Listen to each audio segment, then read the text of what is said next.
वालेकुम good news channel में आपका खुशामदीद। आज की ताज़ा तरीन खबरें आपके सामने।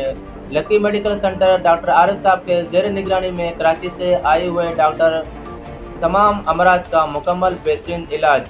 आज के बाद सिंध इस्लामाबाद कराची जाने की कोई ज़रूरत नहीं। मुल्क भर में पूरे पाकिस्तान में हिंदू बरादरी अपने मजहब में मुकम्मल आज़ादी। हब डिस्ट्रिक्ट कमिश्नर हब में ग्रांड फरोश दुकानें को सील और कब्जा माफिया वालों को हथकड़ियाँ कब्जा दुकानें भी सील कर दिए गए हैं। सदर पाकिस्तान आसिफ अली जरदारी पूरे टीम के साथ बलूचिस्तान के सूरत हाल पर मॉनिटरिंग कर रहे हैं। पाकिस्तान अवाम का कहना है पाकिस्तान और अमेरिका का ताल्लुकात बेहतर हैं। इन बेहतरी हालात में बराए मेहरबानी आफिया सिद्दीकी को भी रिहा करवाएं। पाकिस्तान के नारे बुलंद किए हैं तमाम पाकिस्तानी अवाम ने।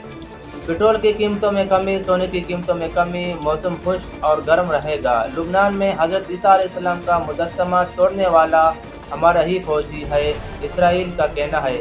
ईरानी पुलिस की बड़ी कार्रवाई, 100 से ज़्यादा दहशतगर्द गिरफ्तार, हज़ारों हथियार बरामद हुए हैं। हिजबुल्लाह का इसराइली फौज के काफिले पर बड़ा हमला, 4 टैंक तबाह। लाहौर से अगवा 19 साल लड़की कराची में बाजियाब हुआ।